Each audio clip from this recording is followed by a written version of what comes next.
are living in an artificially induced state of consciousness that resembles sleep. The poor and the underclass are growing. Racial justice and human rights are non-existent. We have been lulled into a trance. They have made us indifferent to ourselves, to others. We are focused only on our own gain. That is their primary method of survival. Keep us asleep, keep us loud enough in the headset right there. I didn't get the full impact of it, and I have to enjoy it while it still lasts. Welcome to the show. Thank you so much for joining me. It is Toward Anarchy. I am your host, Michael Storm. We're live right here on the Republic Broadcasting Network every Sunday from 1 to 3 p.m. Central Time. Come together. It's so beautiful right now that you're going to have to take your device, your speaker, whatever it is, and go outside. If I thought about it, I suppose I could have. I could drag all my stuff out and sit outside for a couple hours. But then again, you never know, the whole changing weather thing, that might mess you up. But it's so beautiful here in America's heartland today. And it was hard to bring myself back inside after hanging out in the sunlight and enjoying it outside. And my children were outside playing, and the neighbor took his Harley for a ride. He jumped out on that ride. It's just one of those beautiful, perfect days. And I'm glad that you're sharing a little bit with me. I appreciate you taking the time. And there's plenty of time until the boys start playing their game. I'm telling you, if you hang out with me today, you will not regret it, because we're going to talk about man sports today. But if you want to follow along, towardanarchy.com is the place to find us. You can reach us from there. You can jump in the chat room. You can find out what's going on in the show. You can find out who's coming up, who we had on last week, who we had on the week before that. All the archives, everything is up there at towardanarchy.com. If you're listening in the archive, it is February 2nd. It is 02022020. That's pretty neat. And if you're into the numerology thing, you just add that straight across. That's 8. So today should be a good money day. Today it should be about money today, if you're into the numbers thing and the power of numbers, and there's some relative power to it. I can't pretend to know a lot about it, but I think it's more probably about intent. It's like religion and a lot of things. It's about intent, and it's about the action and the activity that you put towards something, and the more energy and effort you put towards something, the more likely it is to become true. And so if you have a mindset of today's a good money day, and you make it a point to try to make money today, odds are, because you're making it a point to try to make money today, it'll be a good money day. You see how that works? That's the beauty of like numerology and astrology and other religions and pseudo-religions and things like that, is that they fit real life real well. Especially if they've picked a really good story. But if you're listening through, if you have to go to the archive, it's February 2nd. Dig in there, and you'll find what we have going on the show. Make sure to like, share, follow, subscribe, do all those things that make the show possible, that make it as big as it's grown. And believe me, it's growing. It's wild to watch. Just to watch the numbers go up and up every week, and just to see them grow, and to see the shares and the likes and the follows and the subscribes continue to grow. And I don't care if it's 1 or 20 at a time, I'll take them, and I appreciate every single one of them, and I appreciate your time, like I say. And you won't regret it today. Today we're talking about real man sports. I thought it was kind of fitting. For a number of reasons. One, my guest today is a Kansas native, so he's a Kansas City fan. So I had to intrude upon his day of celebration a little bit to get him to come on the show. But he's a hometown boy, and of course that's going on here. My guest today will be Ronnie Philips. He is a friend of mine.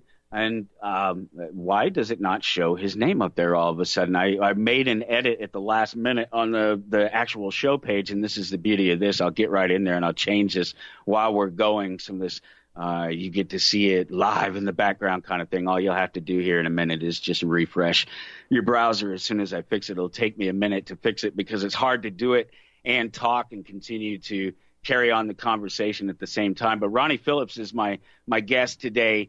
And he is a host, as well as executive producer and an owner in the show Heartland Waterfowl on the Sportsman channel. And it's just a really great show that I don't know enough about to sit here and pretend to tell you about. That's why I'm bringing him on the show, so that we can get the inside scoop. But also, he's actually a friend of mine. We went to college together, and we also worked together in the industry after college. Not the same. The exact same corporation, but we worked in the same building for different corporations at the same time. And so we've known each other. We've hung out a lot. We've drank many a beer together and spent many an interesting night in a hotel room, just sort of hanging out with the rest of our school buddies and DJ buddies and people like that. And just having a good time and getting to know each other and growing up and just being the people that we would come to be. We will call you. We will call you. That's Ronnie right there asking when he's when he should call in. And I'm making the change right now. I went through and I wanted to change something because I wasn't sure if I wanted to use the word host, but he uses the word host. So I suppose that's fine because he's more than that. He's more than just a host of the show. But we're going to talk about hunting. And we're going to talk about conservative hunting, and we'll probably get into some bow hunting because Heartland bow hunting is part of the crew of Heartland Waterfowl. It's all part and parcel of the same package of people. Oh boy, that's a whole lot of peas. Thank God for the pop filter. And we will dive in and we'll talk about everything. We'll catch up with Ronnie, and you'll get to, as usual, you get to be a party to that. You get to experience my catching up with a friend that I haven't talked to in a while. We've stayed in contact. Quite a lot of us have, in fact. I'm trying to get our instructor to come on the show. He didn't reply to me immediately, but he owes me. I send him collectibles and stuff. I sent him a signed, who was it? As a running back for the Bills from the 80s and 90s. Why is it not coming to me off the top of my head? As soon as I go to think about it, of course, it's not there. I'll remember it. Thurman Thomas, is that it? That's Thurman. Right, Thurman Thomas, yes. It's Thurman Thomas. I sent him a Thurman Thomas signed card here not too long ago, just because he's a big Bills fan. And I'll try to get him on the show. All of us are still fairly close. We all are connected on social media and all aware of what's going on in each other's lives. We've only lost a couple along the way as far as no contact with them, not sure exactly where they are and what they've been up to in a number of years. But most of us have hung out and done our thing. I could get a drink of this coffee here. I should make my own coffee, huh? Isn't that what all the other guys are doing? Isn't that a big thing? Isn't that what that Steven Crowder guy does? He has some kind of coffee or something like that. And somebody else I noticed was was it Doug Benson? No. Because I've been watching a number of episodes of Getting Doug with High. It's kind of interesting. It's kind of funny because you sit there, if you participate, it's like you're hanging out with them. It's almost like you're there. It's definitely fun and interesting. I don't know who else it was. Let me get this thing changed up here. It's a little bit harder when I'm actually trying to edit to try and talk and do it at the same time. It's one thing to open up all the programs and find the place where I know I have to be and get to the page that I know I have to get to.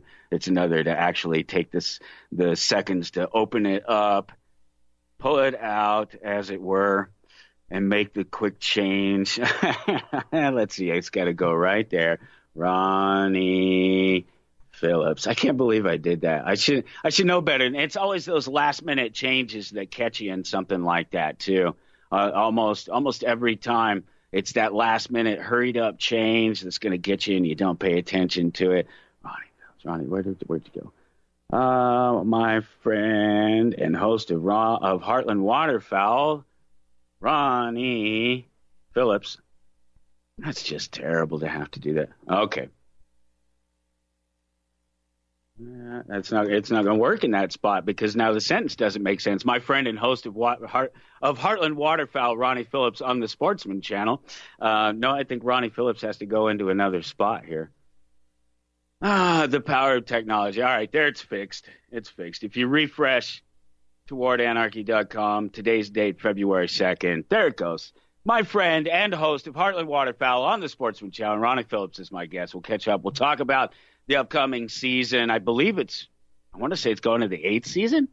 Am I wrong about that? I've been binging on a whole bunch of stuff. Another one of these information overloads because I've had a lot of free time on my hands. I get a lot of stuff done and a lot of things accomplished right after the first of the year. I told you coming into the beginning of the year that I felt I just wasn't doing anything. I had that conversation with you where I was just like, I am not starting anything new. I'm not doing anything. I'm not completing any projects. And just it's the first of the year, I have been getting stuff done. It's been really nice. So I'm feeling good about it.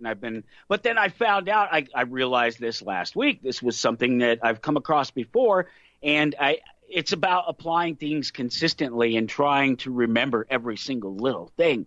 It's impossible to do, but you have to remember when your attention is brought to something, when you do turn your attention to it, to remember what it is that you need to fix about it. And I noticed it last week, and that was that I just talked about in such a short period of time so much of the stuff that I talked about binging on these shows and things, when really I would much rather spend a longer period of time talking about just one thing that I saw or something like that. And so again, I've had to restrain myself and remember that there are limits to the time that I have.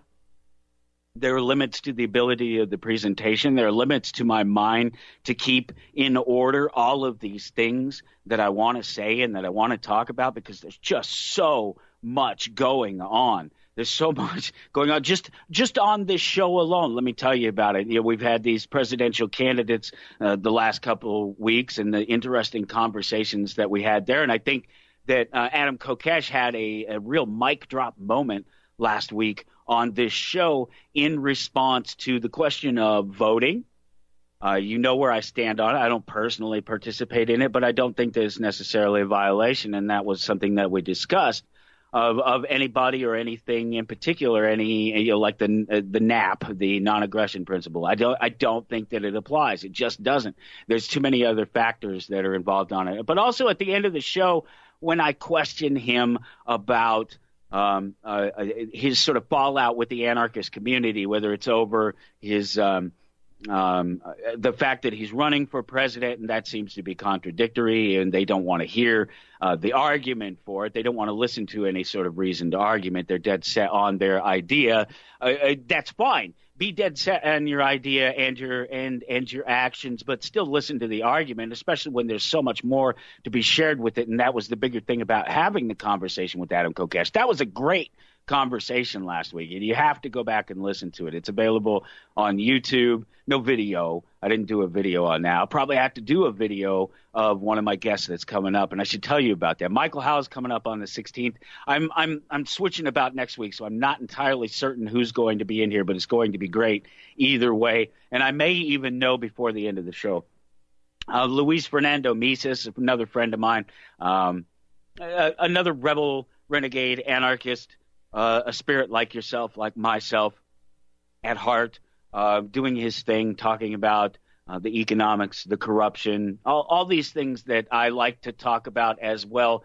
But I maybe am not dwelling on as much because I'm trying to work on the person as well. I'm trying to work more on me than I am on those ideas. I want to spread those ideas, so that's why I bring him. He'll be on the 23rd. Jacob Hornberger, another amazing guest like Luis and Michael. Michael is going to talk about the Federal Reserve, and that's a long-term conversation. He's been a guest on the show. He's an author. He's prolific. He's out there. He's fighting the good fight. He sent me an interesting message this week, and I have to remember to ask him about it when he's on the show. I'm not going to ask him about it in advance. But it was an interesting message and something about getting another one. And so I'm going to have to see what that's about. I think I know what it's about, but I don't want to read too much into it. Jacob Hornberger from the Future Freedom Foundation, he's going to be a guest on the show. We're just working on a date. We'll probably have to record that one. That's what it'll come down to because he's not going to be available on a Sunday is what we're looking at. And Jamie Brown is still coming up on the show as well. We're trying to work out a day that he's available to actually come on live and be on the show on a Sunday. I suppose I I didn't even offer. I suppose I could offer to just record one with him if he's really that busy. And he is. He's a busy dude. He's another one like yourself.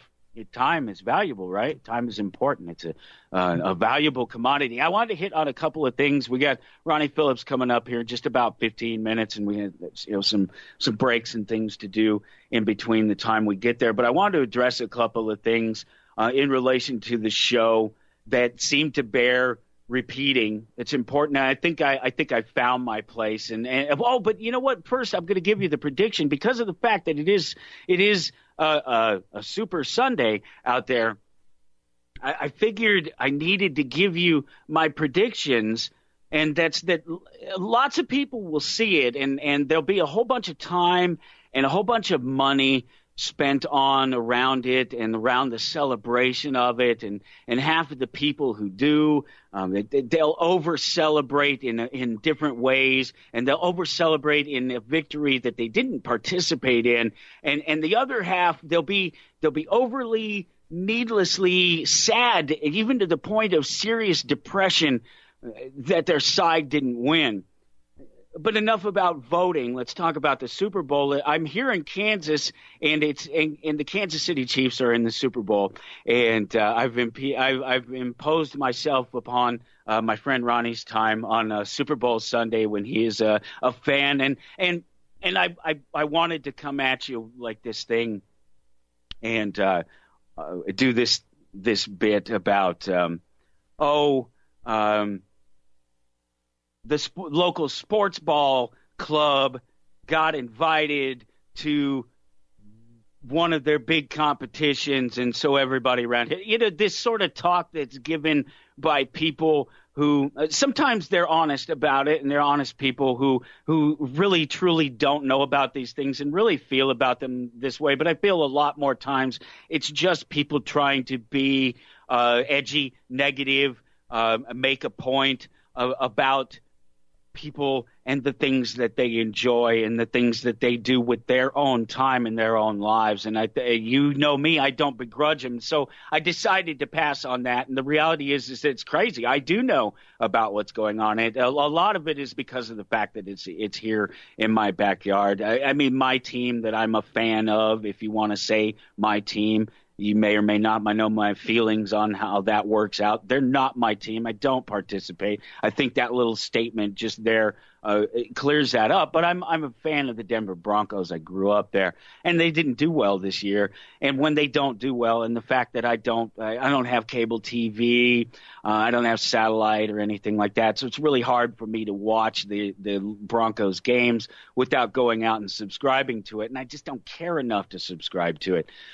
Certainly not to the cable or anything. Not when I have the internet that I can spend that money on and get better internet, higher speed, better quality, unlimited internet, and stream whatever the hell I want that I can find out there. That includes that game too, if I wanted to, in certain places, or if I wanted to pay for it, or if it just happens to be available. In fact, I could do that. But I know because it's going on here in my backyard, but also because I pay attention and I like the sport and I enjoy it. I just don't pay uber attention to it. I'm not a fanboy. I'm not a super fan. But Patrick Mahomes is a young quarterback, and he's led the Kansas City Chiefs to the Super Bowl, and it's the first time that the Chiefs have been in a Super Bowl since 69, 70, since it was an AFL, NFL thing. So it's a big deal around here, and a lot of people, the bandwagon fans, all of it is going on here, and so I'm enjoying it from the perspective that I always take from these things. It's your time. Do what you want with it. Spend some more of it with me and Ronnie Philips coming up in just a few more minutes on Toward Anarchy.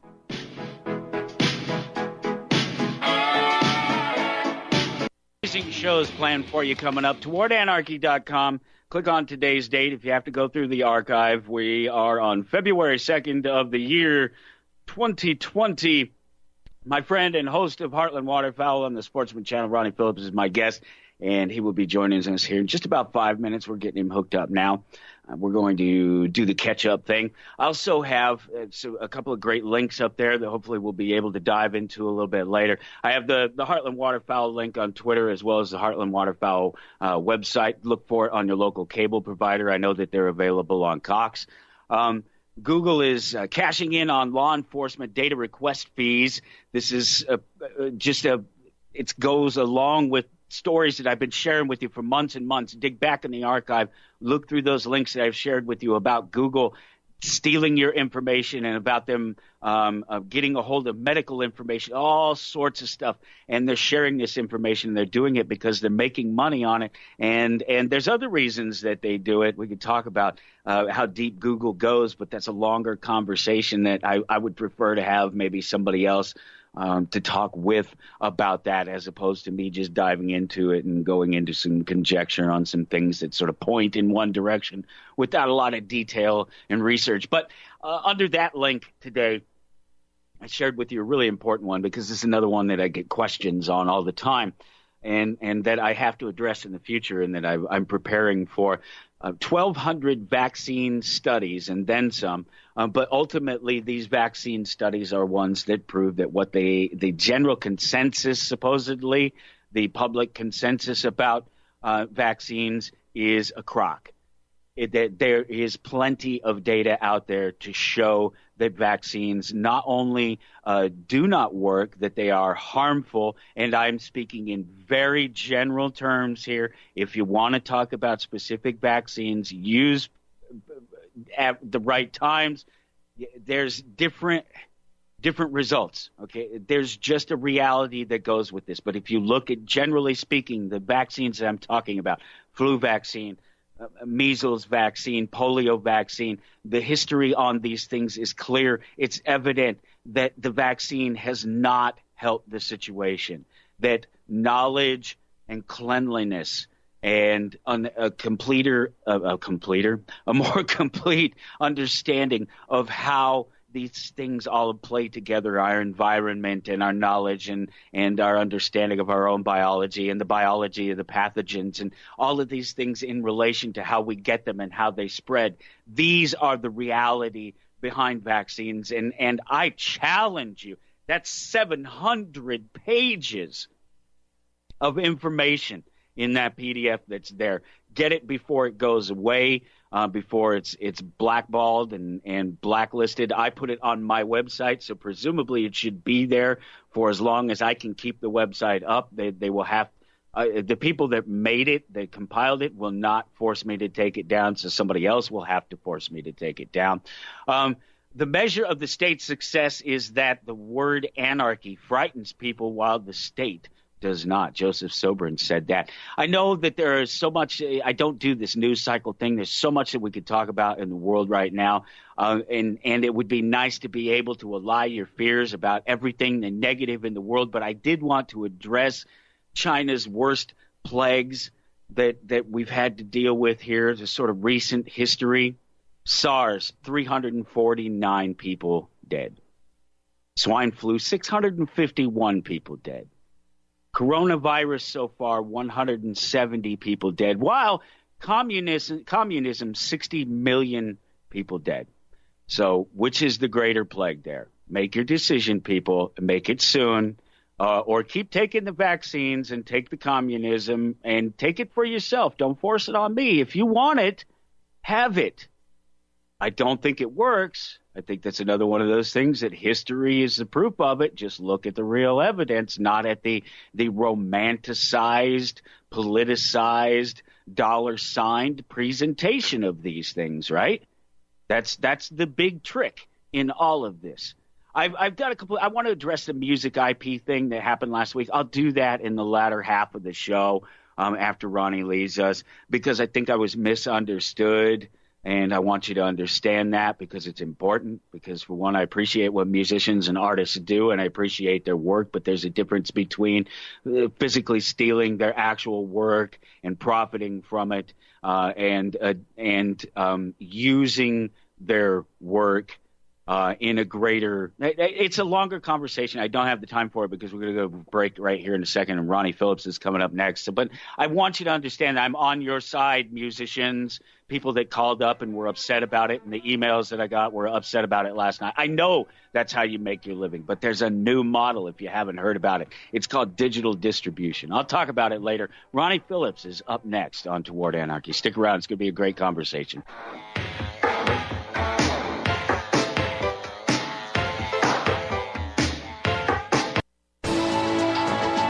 You are tuned in to the Republic Broadcasting Network.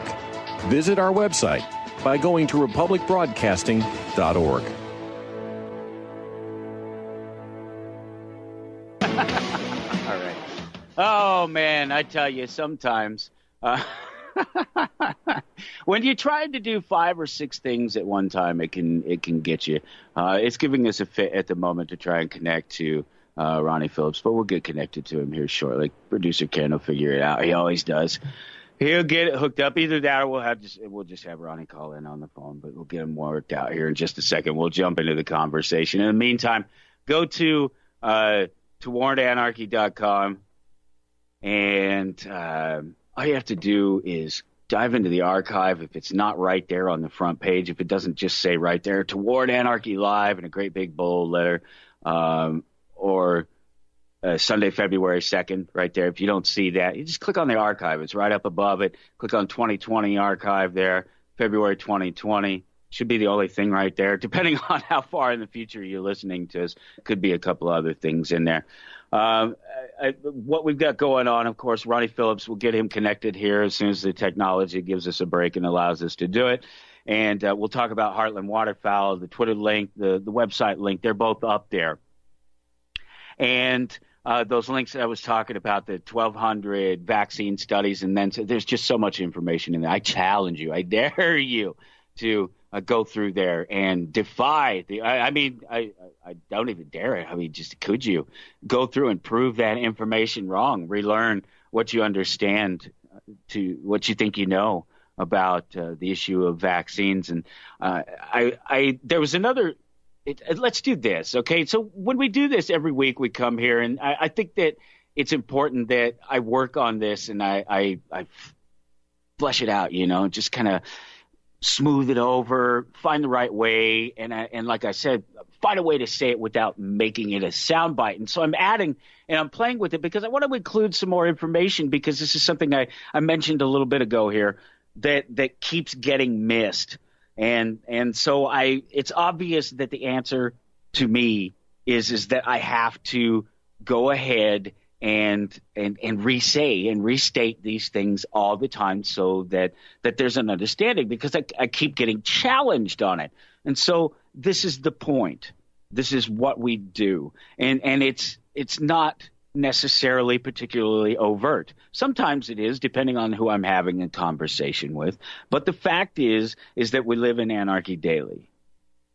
That's the point of this whole thing. And that we are making choices every second of every minute. We create and we destroy and we work with other people and we challenge ideas. We love and we hate and we influence the world around us. And we do it without consideration of or the need for authority. That is anarchy. And anarchy doesn't preclude hierarchies. It doesn't preclude rules.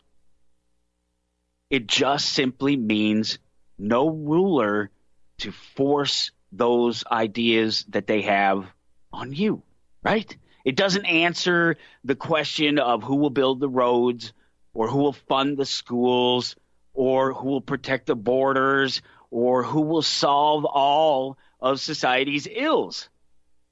It just leaves you and me and him and her and them, if they want to do it together, free to accomplish everything through their voluntary cooperation. That's what anarchy does. That's it. That's all. There's nothing more to it. If you come here expecting more than that, I'm sorry to disappoint you. I'm sorry to make it so easy that I can sum it up in 3 sentences. The entire philosophy of anarchy. You can get into details. You can get into where you stand on political positions in reality, where you stand on things like voting, where you stand on money, where you stand on the economy, where you stand on working together with community. Oh, my God. I guess I can get into this. I got to figure out. Let's see where they're at. It shows I'm on the hold. Should I hang up? He said it says he's there, Ken, if you're there. He may not see you yet.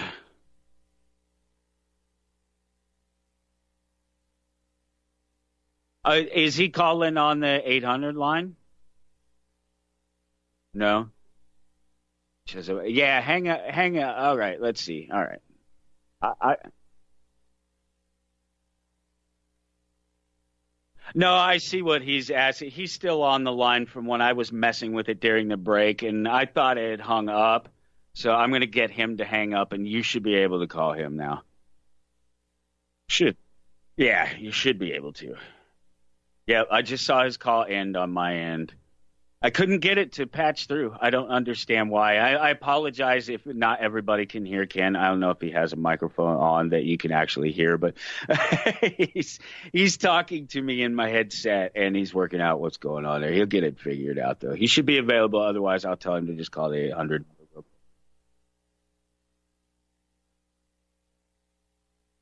Oh, did you? Oh, you trapped yourself. You didn't just add him as a friend. You actually sent a message too. Oh. Um, Actually, I've seen a weird. Okay, I'm sorry, I can't have this conversation. Unfortunately, I want to have this conversation with you because I saw something weird about this that Skype does the other day, and that you can get around it or whatever. But okay, so I realize what's happening. Let's see. Let me tell him here. You have to accept the contact request. There we go. Yeah, I told him that from RB, and I'll reiterate here. All right, and okay, so you should do that. I saw. It's funny because I'm sorry you guys can't hear Ken, but what he's telling me is that he can't contact him. And I've seen this thing where you can add a caller without sending them that email, and they become a part of your contact list, and you can contact them. I don't know how I did it. But I've done it with both Adam Kokesh and John McAfee. I actually friended them without sending the request. He said, I think you had to send the request again.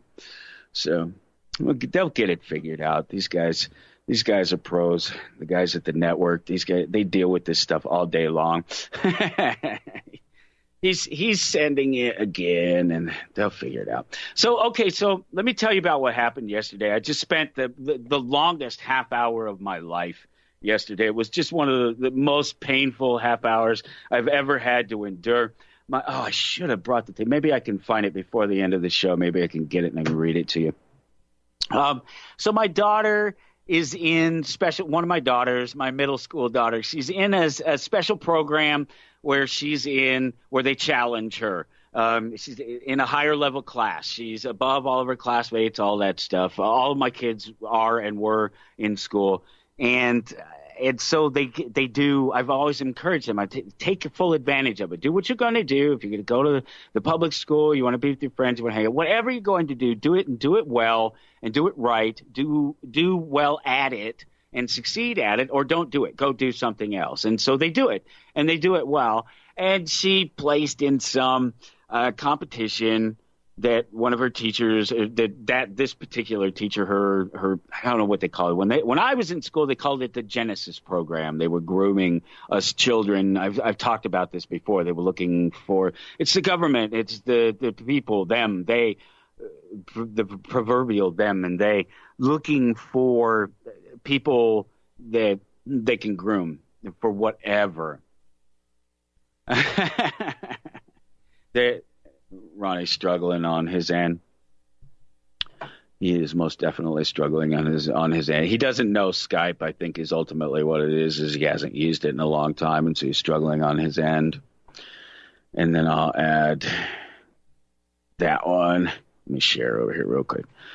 Doing it all. Add that. All right. Let's see. Let's see if he does that for us there, Ken. We'll figure it out. They'll get there. So what happened was she won this award, and it was put on by the VFW, and they host it and they give out cash prizes, and there's different national competitions, and they have a vocal competition, then they have a written competition, and she won, I think, third place is what it ultimately was, third out of 8 or 9 people in her particular category, and so she was given an award. She got $50 cash on a digital cash on one of those disposable Visa cards. And so it was a really cool deal. And of course, it had us on the way home going, America, great. Do you pay me now? You give me check now? Not making any fun of any particular little thing. Hey, there he is. All right. Okay, so let me finish this story real quick before I leave these people hanging, because I had this painful experience yesterday where I took my kid to this VFW thing where she won an award. And I'm sitting there, my family, all of us are sitting there. And it's already tough enough for me. I have my place for it and my understanding of it, and so it makes it rough for me to be in that setting for a whole number of reasons. But then I'm sitting there, we're all sitting there, and we're waiting for the thing to start, and the chief of police at Topeka walks in, and I recognize him. I know who he is. I don't know his name off the top of my head. I think it's Cochran, I think is the last name. And he comes wandering in there, and I just, oh my God, I just know that I feel it, you know. I don't want to listen to it. I don't want to hear it. I don't want to hear this man get up for half an hour and talk about platitudes and never address the real issues behind crime.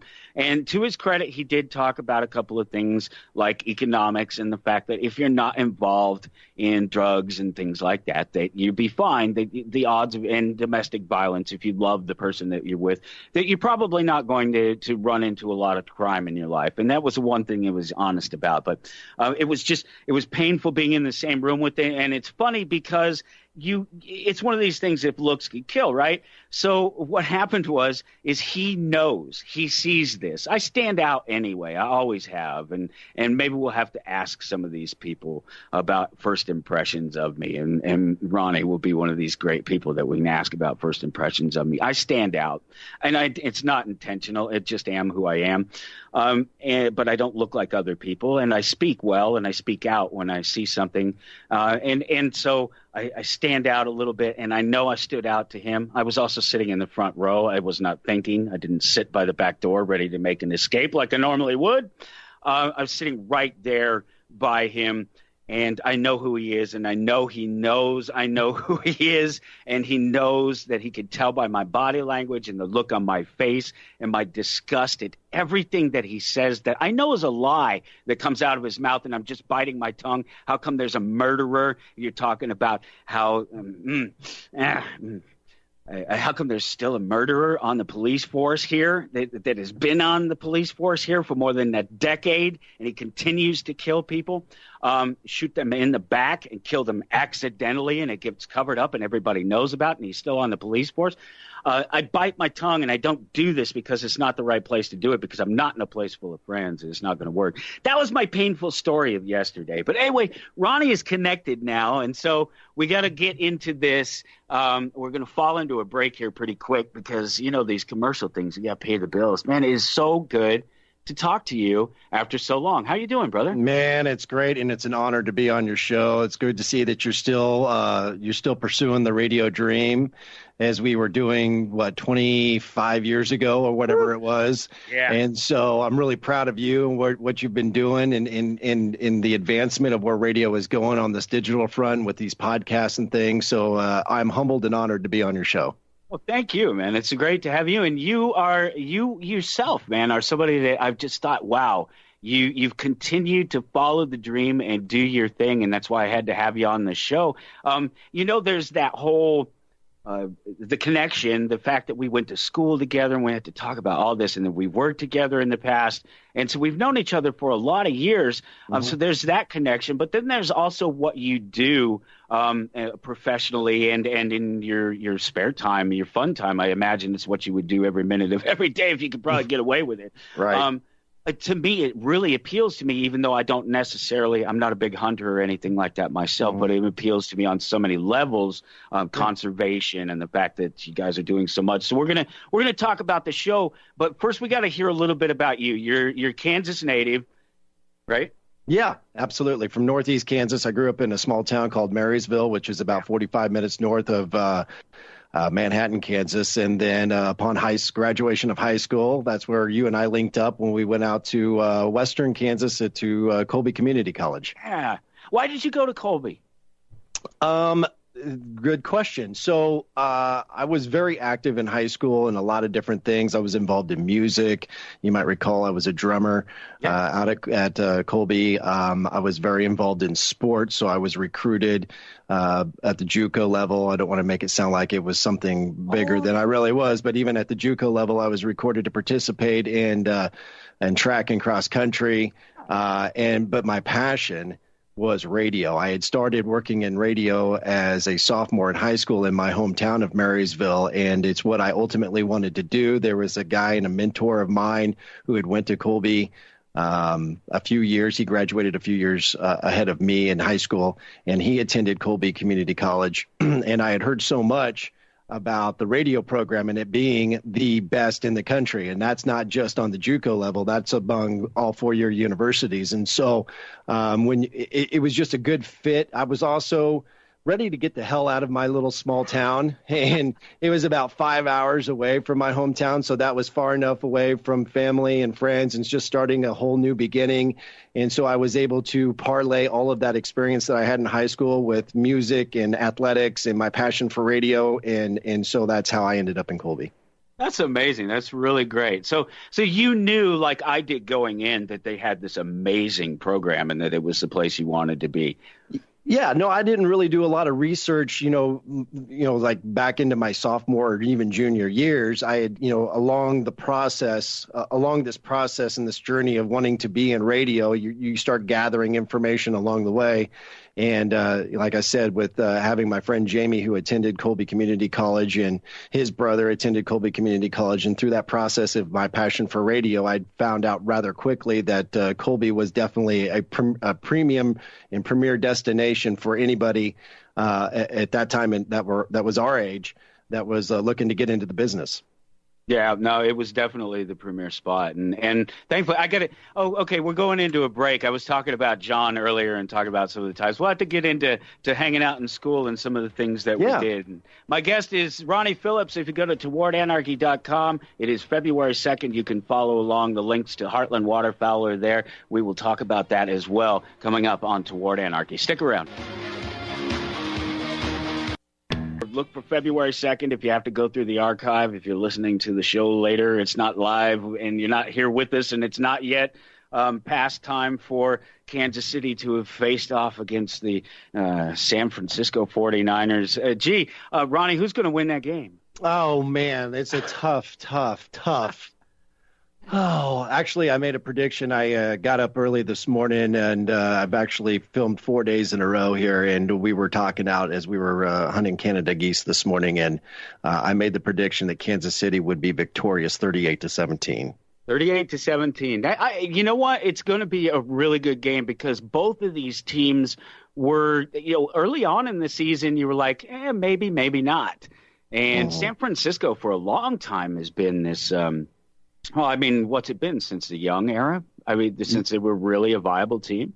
Yeah, no, I was thinking back. It was probably the mid to late 90s, I think, when Steve Young was doing some pretty special things. Actually, no, I take that back because I do believe Colin Kaepernick actually got the 49ers back to the Super Bowl. So fair enough. But their dynasty was definitely back there in the low to mid 90s. Yeah, and Kansas City's dynasty is long. They're another one of these great teams like the Broncos that wins a lot of games, not quite as winning of a team I think maybe as the Broncos when it comes to postseason. Certainly not the ultimate postseason because this is only the second time that they've been to a Super Bowl.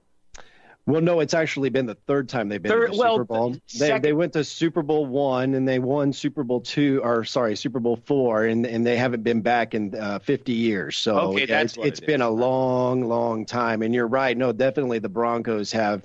While it's been a great rivalry over the last 50 years between the Chiefs and the Broncos, and I don't know what the overall record is between the two ball clubs, and over the last decade, it's definitely leaned more towards the Chiefs, but it's definitely been the Broncos and the Raiders that have, from that division, have come out on top.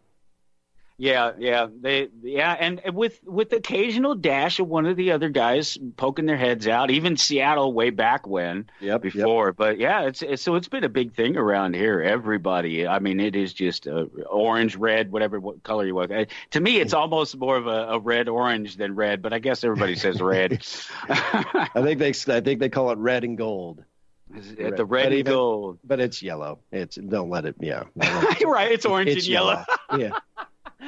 Now it's fun to watch because there are a lot of people in the circles that I run in that are kind of negative about things like sports and about on the female side they'll be negative about competition, which is weird, and then on the male side it's not their thing, so it's not the thing. You should it's a waste of time. Sure. Well, I've found that over the last few years with the hype that has come with Patrick Mahomes being the dynamic player that he is, he's a good-looking fellow, that it's actually brought more women and excitement from that side. And his mom is hot. Yeah, she's a cutie, for sure. All right. Sure. We're coming back on Toward Anarchy with Ronnie Philips. Stick around.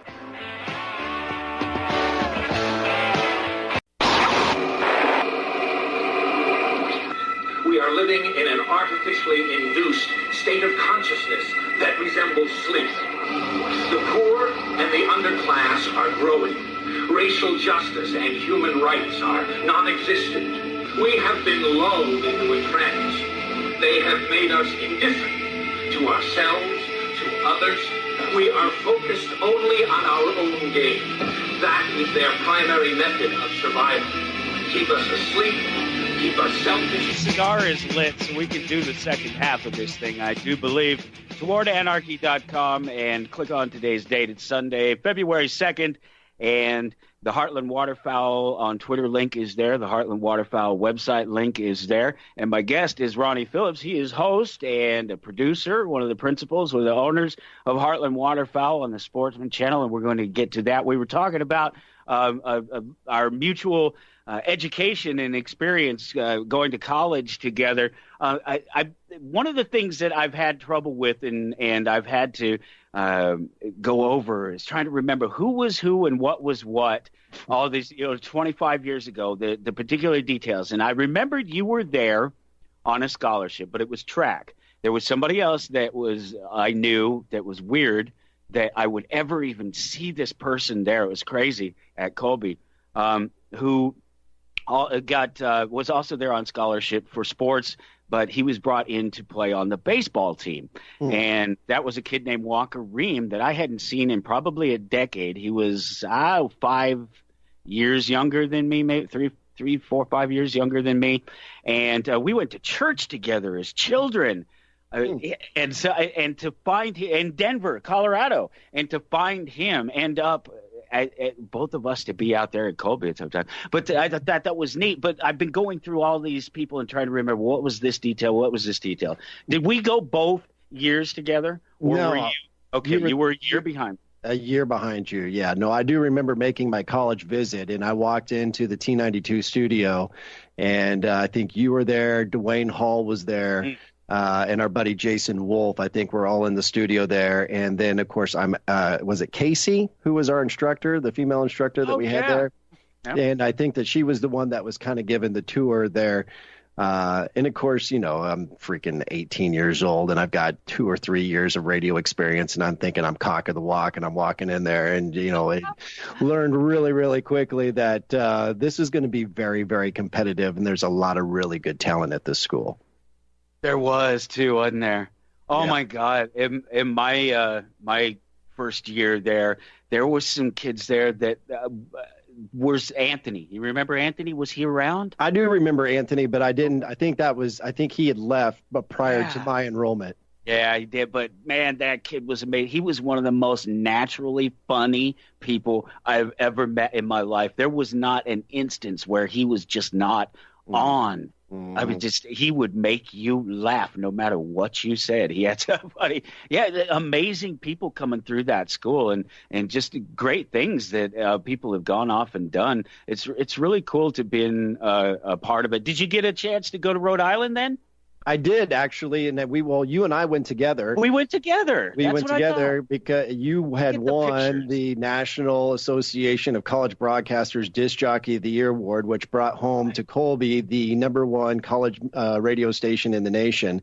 And naturally, I submitted my air check the following year and came runner-up. I was runner-up the next year, so I wasn't able to hold the title down that you brought it, but I came so close. I think I lost to a 4-year college in California, Bakersfield, University of California. Wow. So Wow. anyway, or no, it was not Bakersfield, it was Berkeley. Anyway, but regardless, it was still a great honor. And here's the thing that I remember the most from that second year and getting that runner-up award was the guy who was I'm going to screw this up now, so forgive me. But the guy who was emceeing that award ceremony, God, he's a comedian. He does all the roasts on TV from Comedy Central. Why in the hell can I not remember that comedian's name? Jeff? I'm sorry? Jeff? Yes, absolutely. Why can't? What's his last name? Oh, That's God. If terrible. you hadn't said it. I know, right? It's the roast master. He is the roast master. He's Ross, Jeff Yes. Ross. There we go. So he was the MC. Of course, they brought him up on stage, and he was funnier than hell, and blue humor out the rear. And and 18 years old, you're very impressionable, and so I never had heard of this guy. But all of these years later, when you see him on Comedy Central doing these roasts with all these mega celebrities, it's like, Amazing. yeah, that guy announced my name as the guy who was second place. That's awesome because I think I announced ended my name up for with, being first loser. I think I had some local DJ or one of the other teachers. It wasn't even to Jeff Ross, and I won. That wasn't fair. Yeah, no, you got ripped off. I would have taken the second place just to get to say I have been up on stage with Jeff Ross. Yeah, well, and the other part about that is that I was so kind of starstruck by everything that was going on. Right. And so when they called my name, I stood up thinking, oh, I'm runner-up, so I need to go up there and accept. No, you don't. You just keep your ass sitting down. You don't win nothing for second place. And so he like calls me out in front of this huge hotel banquet room like, what are you doing, dude? You didn't win. Sit down. I was so embarrassed, but that was his shtick. He was a comedian. He was playing to the crowd, and everybody thought it was hilarious. But yeah, no, Jeff Ross, the roast master, called me out and made fun of me in front of a bunch of people when I was 18 years old. Oh, that is so beautiful. You're so lucky. That's really great. Man. I have no shame in coming in second place. It was great competition, and it was a great school, great experience. And I was able to put that even on a resume. And although it was a small market, that was my first radio job in Junction City, Kansas. It certainly didn't help me land it. It didn't hurt with me landing that job. Where'd you work in JC? I was at a station called KJCK, formerly known as Power 94.5. And I think it changed to frequencies. It went to like Big Cat 97.5, and there's been a few things different since then. But I did the overnights at KJCK FM in Junction City, Kansas, right after college. I did it for about 6 months. And was doing, of course, that was top 40 radio, and that's what we did at T92 in college. Right. And I don't know if it was a combination of just the radio station or doing overnights, or maybe just gotten sick of hearing "Killing Me Softly" from the Fugees every other hour back then, and the phone lines ringing off the hook requesting that even at 3:00 in the morning. I decided to leave and go back to college. When it was shortly after that I got hired on to do nights at the #1 country station in the market, was KXBZ, which was in the same building as KMKF K-Rock, where you worked, and we were able to reunite. Yeah, that was really cool. So did the bee poach you? Because I was poached. Yeah, they came and got me at the Q. I was doing. God, was it even an overnight or something like that at the Q103? Mm-hmm. Yep. And it was a taped show or something like that, one of those CD shows. Mm-hmm. And so I didn't have to do anything but just change the CD when it ended. And so I was listening to the metal show on the rock station, Right. K-Rock down the road, Yep. and I would call in and request songs, and I would tell them that I was listening from another radio station, and they hired me out from underneath them. That was the beautiful thing about that program director of that radio station, Robin Pierce, man. He anytime there was somebody who's got a little bit of talent and a lot of passion for not only the genre, but the radio station, there's a pretty good chance you're going to get a job in some capacity. Yeah, Robin was really good at certain aspects of his job. At other aspects of his job, he was pig vomit. And Well, we've all got our strengths and weaknesses, I guess. well, you remember pig vomit, right? Oh, yeah. Howard Stern, baby. Howard Stern, yeah. Yep. So, NBC. NBC. Yeah, well, but that's one of those radio things. Everybody experiences a pig vomit, especially anybody who is actually talented at the job above and beyond, particularly the skills of that programmer. And that happens very often because programmers are not necessarily always DJs. In fact, a lot of times they aren't. In some of these bigger places, but wow, that's really cool, man. That's a walk down memory lane, isn't it? I know, and I was hoping you would be able to fill in all those gaps because I thought I was right, and I was looking through the pictures, and I have a handful of pictures. I didn't take as many as I have at other times, but I took a handful of pictures at when we were in Rhode Island, and I just really didn't take any pictures of anybody. Right. Yeah. Well, that was also before, there was cell phones with cameras where having a camera was so readily available, and there was no social media back then. I mean, I don't think there was barely email. And so, you were taking photos with the old-fashioned camera that was 35 millimeter, and I don't even think it was 35. I think it was. I think it might have been 110 or something. I don't know. Yeah, it's possible. Yeah, no, it's very possible. So yeah, it's come a long way since then, which is really kind of aging us at this point. Well, I'll tell you about how that works. I probably could have taken one of the earliest digital cameras with me on that trip if I'd thought about it, because I worked for the college paper taking pictures of the basketball team, the baseball team and stuff. Mm-hmm. Yeah. Very cool. No, Providence was a lot of fun. Of course, for those who are picking up on it, that's where they hosted the National Association of College Broadcasters award ceremony every year. And what great time. It was a good time. And of course, that was really my first experience to the Northeast. And I hadn't really ventured out too far from the Midwest, being at that age and growing up in Kansas. And so the cool thing about our instructor, John Berlew, it was very important for him to not just have us there to experience the award show in that town. We got to branch out and drive over to Boston and go walk around downtown Boston and see all the different historical sites. And so it was definitely not only a great experience from the broadcasting side, but just culturally getting to see a different part of the country. Yeah, it was really amazing because we went through the Boston Commons and we went into Cheers. The Bullfinch Pub, and I have all these wonderful pictures of architecture and stuff like that, but there's no pictures of any of us. I have a picture of the Plymouth Rock. There's who's that? Is that who the hell are those people? That picture is really. It was a dark, dreary day when we went, and it was cold. It was cold that day. Yeah. I remember it. I remember it fondly. It was a great trip, and it was my first time to the East Coast too. So yeah. Great memories that I'll cherish forever for sure. Oh yeah, no question about it.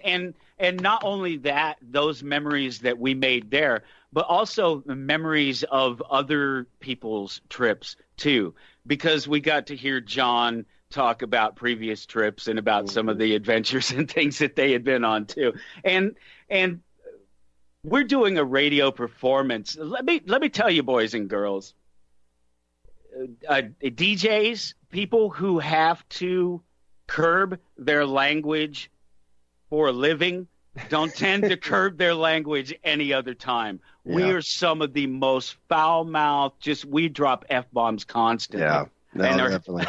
Definitely. We all came from different parts and different walks of life, but when you get into that radio fraternity, I mean, it's like a brotherhood. And I do fondly remember you had actually was talking about first impressions when, a little bit earlier in the show. And I remember walking in and meeting you for the first time and thinking, this guy's kind of a badass. And this guy's, got the long hair, the foul mouth, and he's a hard rock lover, and which I was a hard rock lover too. We both kind of had the Megadeth kind of thing, and Dave Mustaine, and the Countdown of Extinction. Right around that time. Remember, right around that time, and so we kind of had that in common. But I also picked up really quickly that, this is one of the most talented radio personalities in this college. I don't want to be enemies with this guy. I want to learn as much as I can. So fortunately.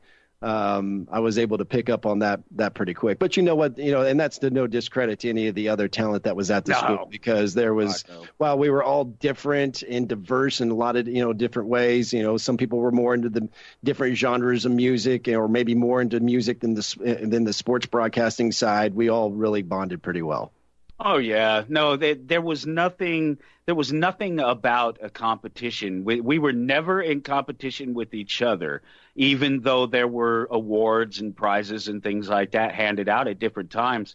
KABC and different all the time, just doing different things, and national awards for doing PSAs and things like that. There was always some sort of competition, but we never ever felt like we were in competition with each other. We always wanted to lift each other up and learn from each other, and I really cherish that environment. And I was so glad that I decided to come there, and I was so lucky to be involved with so many great people at a time that I don't think has been repeated since, for sure. No, not at all. Of course, the station, or when I say the station, I mean the college station, and that whole program changed a lot upon the departure of John Berlew and Chris Thompson, who were just two great instructors. And of course, they were the one who really kind of developed the culture there, which was, let's not make this about individual performances as much as it is about a team. It wasn't like, hey, I'm the number one disc jockey on this radio station. It was more like, no, we are the number one college radio station in the country. It was more about us. That's right. Exactly. Yeah.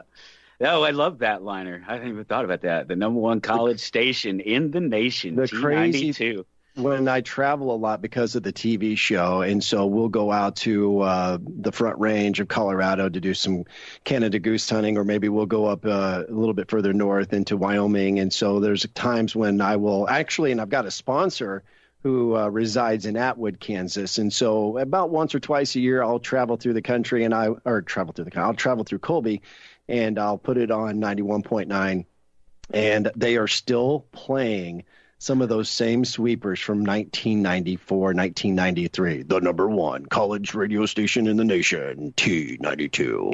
And it is like, my God, you guys really need to freshen up some of these things. This is 25, 26, 27 years old. So that's Kansas radio from day one, and that's what made that program so big. We played hot, current music. We had DJs with talent. We worked together to make it the best station everywhere. And we knew that ultimate, at the time that we were there, that goal was, because Mike had done it. Mike Manning had done it the year before I got there. He had made it to nationals, and he pulled that runner-up position, I believe. And so it was a big thing. We weren't just saying we were the best. We were the best. Yeah. And had to live up to it. It was great. We got to talk about the show. We got plenty of time left. So, but we are definitely going to end up going into a break here in just another minute or so. Tell me, how did you end up getting the show? How did the show come about? Let's start with that. I don't know that I can summarize it in 1 minute, but I'll give you my best version. Get a start. Yeah. Yeah. So I worked in radio upon leaving Colby for 22. Well, no, that ain't right. I think altogether I was doing radio for about 22 years. I had bounced around in a bunch of different markets after being in the Junction City, Manhattan market. Ended up in Kansas City for 9 months doing kind of part-time work, just trying to get some larger market experience, where I then went on to Wausau, Wisconsin for a couple years. I was in Eau Claire, Wisconsin for a couple years. That brought me to Tucson, Arizona, where I did afternoons there for a couple years. and then came back to Kansas City working for a country radio station called Q104, call letters KBEQ. Worked there for about 10 years, doing a variety of different things during that time, from nights to middays, morning show producer. And I just felt like I kind of hit my ceiling, being that I was a kid, back home somewhat, in Kansas.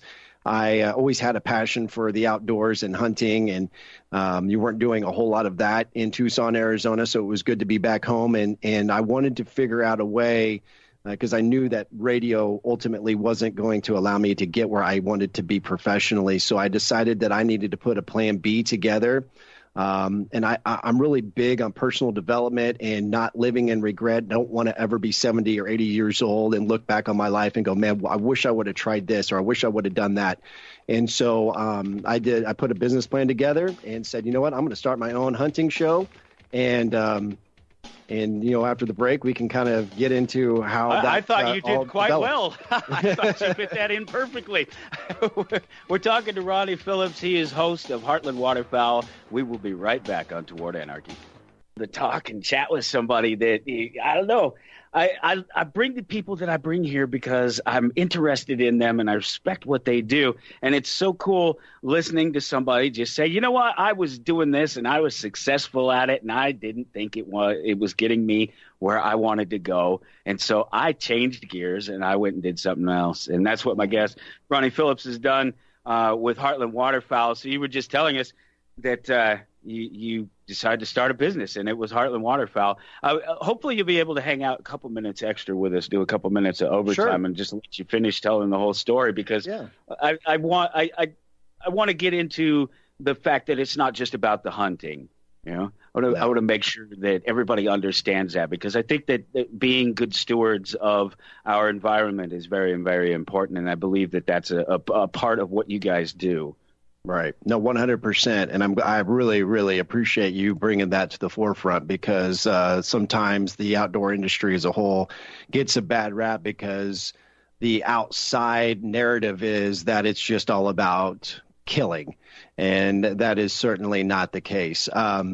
So I'm not going to really try to get too much into the politics of it. It was a passion that I was able to obtain early in my life, in my adolescence, with my grandfather. That was opportunity for me to spend quality time with him and my father and uncle, being out there roaming the plains of Kansas, whether we were deer hunting or pursuing upland birds. It was good family bonding time. I naturally enjoy the taste of wild meat. And so there's that dynamic to it as well. And then there's the conservation play, right? And so what we do as a TV concept goes above and beyond the harvesting of the animal. The thing that kind of sets our concept apart, we're an extension of what was an already established TV show called Heartland Bowhunter. Right. And so what I did when I kind of, as I was mentioning before, I had hit my ceiling in radio, didn't really feel like I was going to progress, move up, make the money that I wanted to make, and decided that I wanted to parlay all of the experience that I had obtained over those 22 years in media, whether it's promotions, marketing, on air, just the ability to talk, all of that good stuff. I was able to parlay all of that into my passion for the outdoors, create a business plan, and then I'm a big believer that you're a product of the environment that you surround yourself with. Like if you hang out with a bunch of drug dealers, you're probably going to do drugs. You hang out with people who are just mediocre and really have no goals or aspirations of life, there's a pretty good chance that you're going to ultimately live that lifestyle. And so having kind of learned that, fortunately, early in my life, I was able to surround myself with other outdoor TV producers in the Kansas City market who had been successful and doing well, and learn a lot from them, even though many of them were 10 to 15 years younger than me. They were, mentors of mine in the outdoor space. So I was able to gain a significant amount of knowledge from them just in that space. I was also able to provide them with knowledge that I had on the media side after 22 years. And we said that we wanted to pursue a concept that wasn't going to be all about killing. This was going to be a TV show that was almost in a documentary style approach that was going to show everything, because prior to our approach to outdoor television, hunting shows were basically a bunch of bad rock and roll music and a bunch of kill shots. And we didn't want it to be about that because that's ultimately not what hunting is. If we go out there and we're setting up to hunt ducks on a particular morning and the ducks don't fly whatever reason, or they don't come to where we're set up, we show it because that happens. If I shoot and I miss, we show it because that is real hunting. We show the effort that goes in to the hunt, the preparation that goes into the hunt, the driving around, scouting, finding out where the birds are, which we call finding the X, where they want to be, and looking at the terrain, looking at satellite maps, figure out what the wind direction and the weather conditions are going to be that are going to ultimately put us in a position to succeed.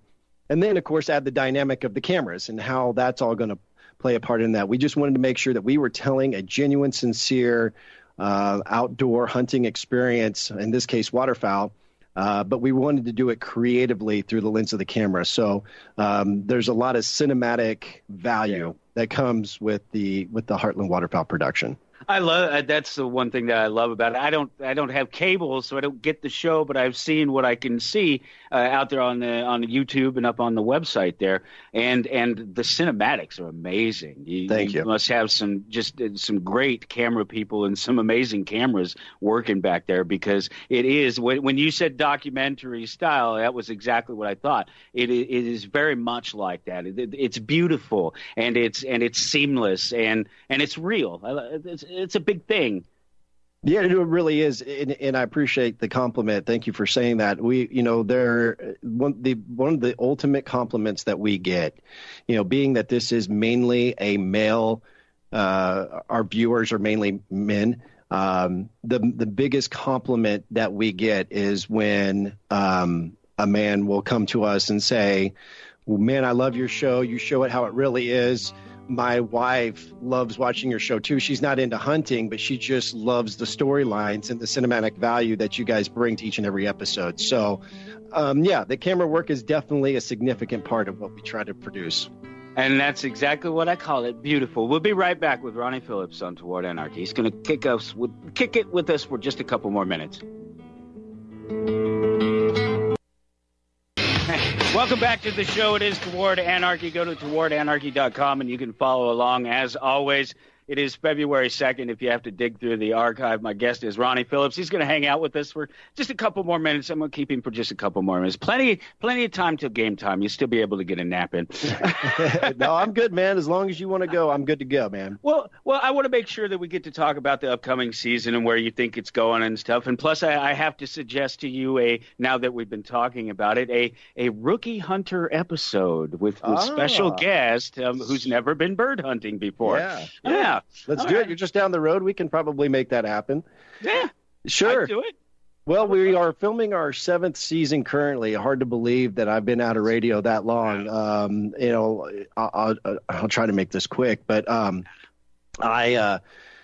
I got to the point where we were actually, we figured out how we could be successful producing this show, I went in and said, I'm not going to renew my contract with the radio station. I'm going to take a leap of faith and pursue this other deal. Of course, everybody I shouldn't say everybody. There was a few people. I had a lot of great friends at the radio station that were very supportive of what I was doing. But there's always those naysayers and the people that are going to snicker and laugh at what you're trying to do, and which ultimately just gives me more motivation to be successful. And when I left, of course, you're working in radio for 22 years, so you're kind of, well known throughout the city. You're kind of a minor celebrity in some cases, and I'm married. I've got a now 6-year-old daughter. So if you do the math, 7 years of doing the show, 6-year-old daughter.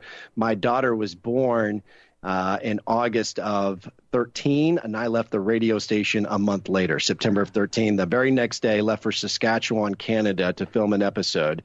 Was gone about 10 days, came home, and immediately had to become a stay-at-home dad with an infant. First-time dad, didn't know what the hell I was doing, but I had to make that sacrifice so that we weren't spending money on childcare because I was no longer bringing in any money. We were a first-year business, and we were just trying to break even that first year. So it was a huge awakening. It was, I went from knowing a ton of people, always being in the limelight, to now only knowing the four walls of my house, trying to do work when my infant daughter is sleeping, or when my wife and kid are sleeping, and working until 3 or 4 o'clock in the morning, trying to get things done. And so I say that only is that it's paid off. The hard work is paid off. We're into our 7th season. Everything that we're filming this fall and winter will come out in third quarter or July of 2020.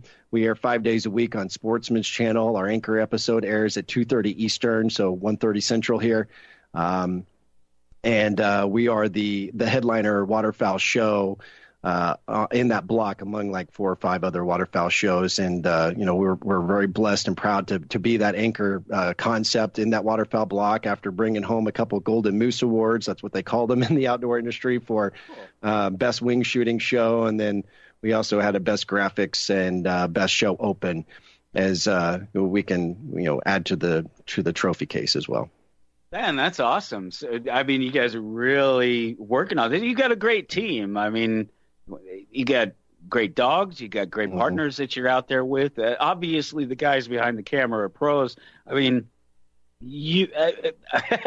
how was that first year? I mean, right. Compared to like 7.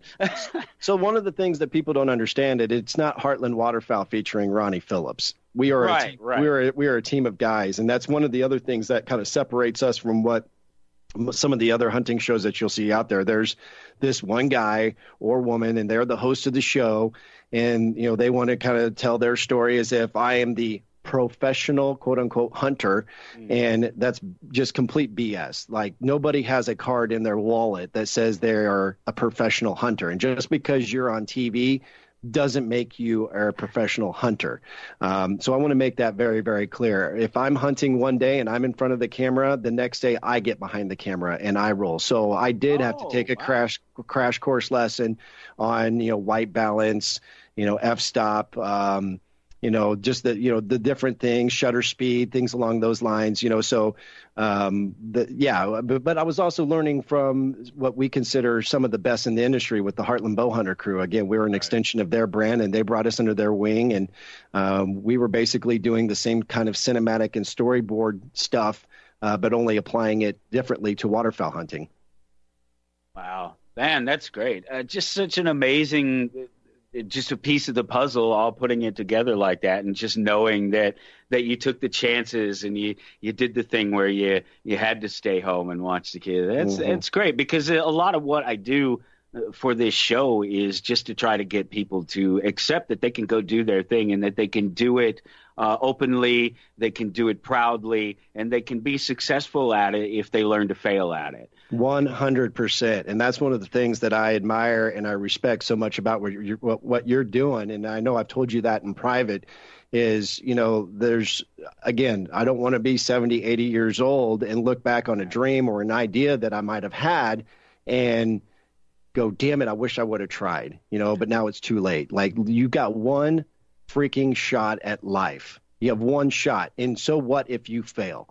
It is okay to fail. The most successful people in the world, I don't care if it's Walt Disney, Michael Jordan, Oprah Winfrey, you can name them all, Bill Gates, whoever. They've all failed and stumbled somewhere along the way. It's the lessons that you learn from each failure that you can then apply to the next idea or the next venture that you pursue. But you don't ever quit. You just learn. You don't ever stop learning, and you keep applying what you learn to the next thing. And that's one of the things that I love about what you're doing with this, is that you had an idea, you had a drive, you had a vision, and you're applying it. And, you're probably going to stumble and do some things along the way. And you're just going to, take those lessons and apply it to the next thing that you do, whether it's the next episode or the next business venture that you pursue. I think so, and I think that you're absolutely right about that. That success is counted in failures, because there's so many. If you listen to these people that talk, there's the people that have had stuff handed to them. They're rich and they've been successful. I'm not talking about those people. I'm talking about these real people who work for something, and they're going to tell you that same thing. They're going to tell you it's about perseverance, and it's about you being in the moment. It's about intention and about having, it helps to have a clear vision. That's been part of my problem in life. It sounds like you really knew what you wanted to do there, even though you were doing something else. And I don't think that myself personally, I really knew what I wanted to do. I'm like you. When I went into radio, I liked music and I liked sports and I liked rock and roll, and I liked the idea a little bit of this sort of popularity that can come with that. We like to entertain. You like to entertain, and that's the ultimate. You like to bring a smile to someone's face. You got validation when people would call in on the request lines and say, "Man, I love your show," or "Man, that last phone call was hilarious." And it's okay. It's okay to say that. It's okay to say, you know what, I wanted to get in radio because I wanted to pick up chicks. Whatever. If that's what it is, I'm not going to say that I didn't have that across my mind when I got into radio. Everybody's got their reason for why they want to do things, and it's okay. But I think that the first and foremost thing, and you kind of touched on things being handed down to people. I get so pissed off when people say, well, I can't do this and I can't do that because, that person just had something handed to them. There are those people who have things inherited or they get hand-me-downs, right? But they also, what did they do with it? If I didn't come from a rich family and I didn't get stuff handed down to me, but even if I did, I know a lot of kids who came from rich families who amounted to absolutely nothing. They didn't leverage those resources that they had. They didn't learn anything or were able to make a buck and take a buck and turn it into $2, $5, whatever it is. They just completely lived off mommy and daddy the rest of their life. So, if don't ever make excuses for why you can't do something. If you don't know somebody, get out there and meet somebody, do some networking. And there's no reason in today's society with the internet and the social networking that is out there to where if you've got a drive and a passion to go do something in life, go surround yourself. You're a product of the environment you surround yourself with. And so go meet those people, befriend those people, be a sponge and learn as much as you can from any of those people, because ultimately it's going to help you. Nobody didn't get somewhere without getting something. But then it's also important that once you get there, you give back. And you find that person, if that person's coming to you and they want some information or they want to, have a passion for getting into a particular industry, give back to those people. And I truly believe that the most successful people in the world are those who are just as willing to give as they are to, pursue their own personal dreams. That's a beautiful statement, and I'll tell you what, it's one of those things that strikes home because I am surrounded by a particular group of people, and I do so personally because I feel comfortable with them, but in the values and ideas that we share, but also because there's the group I'm trying to put whatever message is out there that I have to this particular set of people, and what I've found that there's a lot of people who talk the talk, but they don't walk the walk.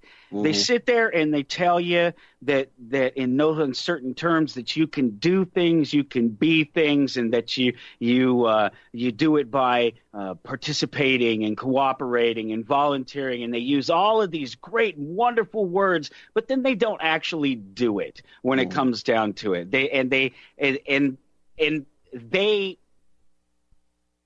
I guess what I'm getting at is that there's the particular subset of people out there who, when they reach a point, they don't do that. They forget where they came from. Mm-hmm. They forget that it was Colby Community College and not UCLA, or, it wasn't that big show, and it wasn't a huge fanfare, and not everybody was paying attention to me then, and they forgot where they came from. Yep. And they don't turn around and they don't share it, and they don't expose themselves to the reality of the scrutiny of becoming popular. 100%.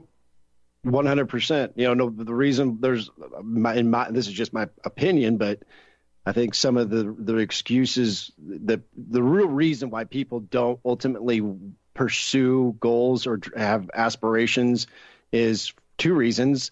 It's failure and just the plain fear of how to do it. If I start it, will I be able to execute it? Will I fail? What will people think of me?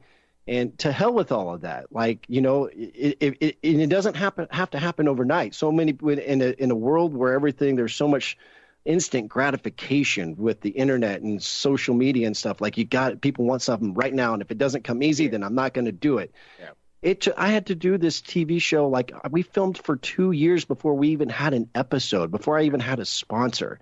So I don't know, I could go on and on and on and on about personal development stuff. Like, when I got out of radio and I was depressed and I was wondering if this thing was going to ever come to fruition, I really dove into the Eric Thomases of the world, the Tony Robbins, all those motivational stuff going on YouTube. And actually, believe it or not, because I was trying to figure out how to make a buck wherever I could, I got even involved in network marketing, which has such a negative, and people looking down on that so much, but there's so much personal development that can happen in that.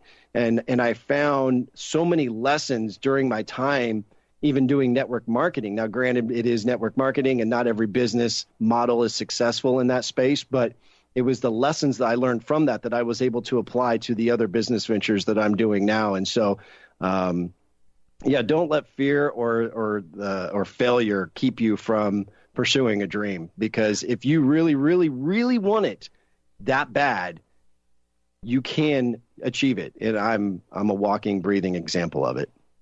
Absolutely. It's really great to have you say that, because I didn't know the story. I watched it from, like everybody else, from the social media, and not being connected with you on a daily basis or anything like that. And just kind of wondered how it all came together, and the fact that it was successful, and that I knew that you had done it right around the time that you had had a kid and everything. And so it was really interesting to watch it. It's great to hear you say it, and to have been successful at it, to be able to come out the other side of it, and to be able to show for other people that there's something out there, that whatever it is, they can do it. And that it's not about what other people think about it. It's not what other people put into it, because if they're not putting anything into it, they don't have any input in it. And that's, I think, that a lot of people get in people's heads, and they expect that they're going to find these leaders and people that will show them a way, instead of letting you find your own way. Work hard for it, and just strive, because I think it's so much more worth it when you come down to it. There's so many more reasons for it as a goal in life to be successful at your thing, than to just be quote unquote successful, to have money, to have a big house. Right. Well, success isn't always monetary either. Like, I find, for me personally, while I make a good living, I'm making more money than I've ever dreamt that I would make. And that's not to say that I'm making millions, because trust me, I'm far from that. But the one thing that I find is the most valuable and makes me feel rich inside is that I have my time. I'm not working for anybody. I work for me. I get to come and go whenever, however I please. And I actually work harder now than I ever did when I was living and working under the thumb of the corporate world. And I'm not trying to diminish or degrade anybody who lives in that. If you're happy, that's great. For me personally, it was like I wanted to have more control of my destiny. I wanted more control of my time, especially upon getting married and having kids. When working in radio, we didn't have weekends. Now, granted, the work that we did, we weren't, holding a stop sign out on 150-degree pavement. True. We weren't running a jackhammer, but, and our work might involve having to go to a concert and hang out backstage with an artist or something, which was fun and everything, but it was still the point that I had to be there. And maybe I don't want to be there. What do I want to do with my time? And so for me, that's where I find the richness in what I'm doing now, is that I am in control of my destiny, my time, and I get to do with it as I choose. Couldn't have put it any better myself. That's beautiful, man. It's been such a great thing to get to catch up with you and to hear your story. And I appreciate you taking the time to come here and share it with my audience, my listener. He's a good guy, Ken, the producer. Hey, Ken. How you doing, pal? Thanks for listening. Ken's great. The network is great, and I'm so happy to be able to do this and to be able to bring a conversation like this and have it in front of people, because it is just a testament to the reality of what the show is. We live in that anarchy every single day. We do what we do, and we don't ask other people for their opinion on it, especially the masters. Thank you, Ronnie. Take care, my brother. Thank you, man. I'm proud of you and what you're doing. Keep striving and shooting for the stars, my man. Take care, brother. We'll talk to you soon. Listening to that one, because I tell you what, you don't get them like that every time, especially when you go in doing this like I do, and you don't necessarily know. You're just going in because this is the person that you want to talk to, and you want to find out about their story, and you want to find out how they are, the person that they are, what makes them tick, if you will, and to have. I don't know where the conversation's going to go per se. We spent some time catching up and learning a little bit about each other, relearning who we are. But then to find out that he's just doing such amazing things, it's really great to be able to once again bring you a conversation like that, and just to sit back and be a part of it and listen and to hear it, because. Once again, we're going to do this thing no matter what, and we're going to succeed or we're going to fail. And so the choice a lot of times is in just taking that step. Ronnie mentioned it about the fear, and that's so much what it comes down to. And this public speaking thing, that's why I think this is such a great venue for talking about something like this, is because public speaking is one of these things where people are so afraid of it. When you ask a survey, when you do a survey of people, they say most often, any major survey that I've ever seen, they say that their number one fear is getting up in front of people and talking. I mentioned the thing about my daughter getting the award last night. If she would have been given the number one spot, she would have had to read her essay out loud, and she put the thing together in a couple of minutes. I mean, it was just sort of boom, boom, boom, because it was work that she needed to get done, and it had to be done. We'll have to talk about that a little bit later, but that's it. She was crazy. She got told that she might have to read it if she took first place. And she was sitting there sort of starting to cry, a couple of little tears welling up in her eyes. Like, man, and that's my kid, and that's the gregarious one at that. And it comes from a lack of being able to get up in front of people and speak and fail. And just imagine how scary that is when it matters. It doesn't matter that I get up here and if I say something stupid or if I say something wrong, because it doesn't affect anybody's life. It doesn't hurt anybody by doing it. But if you go out there and you quit your very successful job when you're a DJ in a top 50 market and you decide, hey, you know what, I'm going to roll the dice and I'm going to try my thing.